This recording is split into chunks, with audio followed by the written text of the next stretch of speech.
Hello दोस्तों, कैसे हो आप? मैं जानती हूँ आप बड़े खैरियत से होंगे और अच्छी अच्छी कहानी सुन रहे होंगे। चलिए कहानी शुरू करते हैं। माता सीता पूर्व जन्म में कौन थी?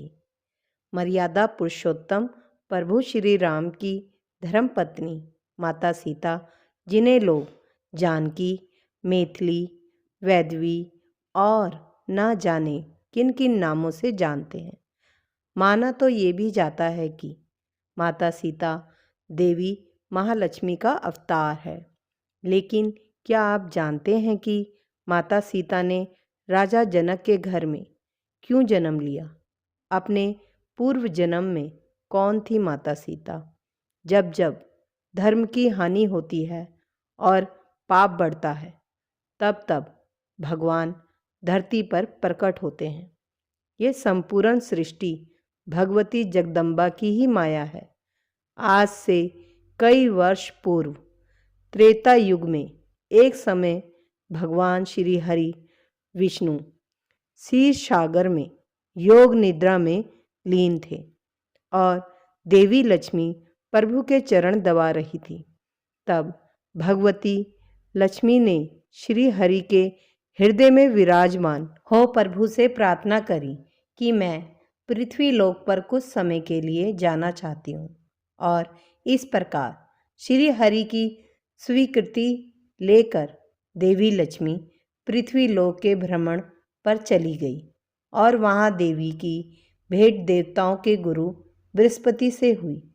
देवगुरु बृहस्पति ने माँ से इच्छा प्रकट की कि हे महामाया, देवताओं के उद्धार और असुरों के विनाश के लिए आप मेरे कुल में जन्म ले। इस प्रकार देवी लक्ष्मी ने बृहस्पति के पुत्र बृहऋषि कुशध्वज की पुत्री के रूप में जन्म लिया।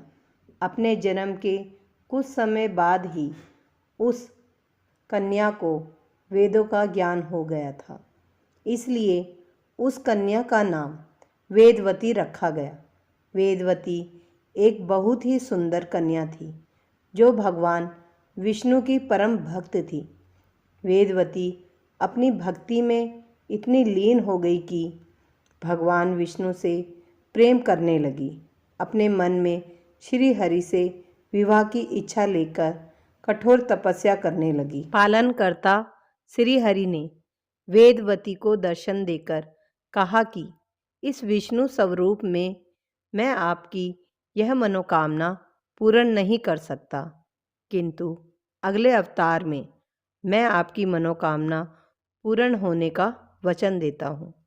पर देवी वेदवती तो पुनः श्री हरि के ध्यान में लीन हो गई और फिर एक बार उस स्थान पर परम शक्तिशाली असुर रावण वहाँ से गुजर रहा था और उसकी नज़र वेदवती पर पड़ी। रावण ने वेदवती से विवाह का प्रस्ताव रखा और वेदवती के अस्वीकार करने पर उसने वेदवती के केश पकड़कर अपमान करना चाहा, किंतु पर पुरुष का स्पर्श पाते ही वेदवती ने तत्काल अपनी देह को भस्म कर रावण को श्राप दिया कि मेरे ही कारण तेरी मृत्यु होगी।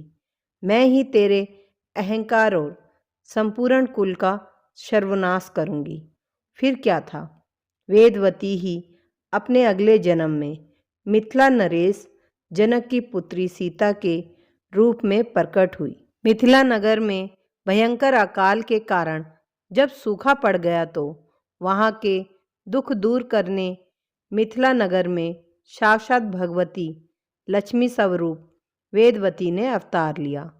देवी लक्ष्मी धन, वैभव और ऐश्वर्य की देवी है, जिनके आगमन से सुखों के भंडार भरते हैं। त्रिकालाष्टी रखने वाले ऋषि मुनियों ने राजा जनक को सोने के हल से खेत जोतने को कहा, जहाँ मिट्टी के भीतर से सोने और मणियों से जड़े सूप में एक कन्या मिली, जिनका नाम सीता रखा गया।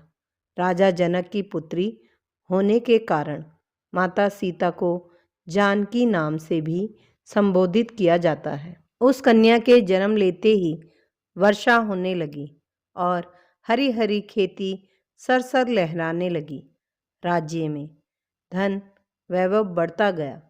जिस दिन माता सीता का जन्म हुआ उस दिन बैसाख मास की शुक्ल पक्ष की नौमी तिथि थी, जिसे आज हम सीता नवमी के नाम से जानते हैं। माता सीता के जन्म के कुछ समय बाद राजा जनक और रानी सुनयना के गर्भ से 3 कन्याओं ने जन्म लिया, जिनका नाम मांडवी, उर्मिला और शुद्धकीर्ति रखा गया। ये तीनों माता सीता की बहन थी। आगे चलकर भगवान श्री हरि विष्णु ने अपने वचन अनुसार श्री राम के अवतार में सीता स्वयंवर में धनुष भंग कर माता सीता को अपनी पत्नी के रूप में वरण किया।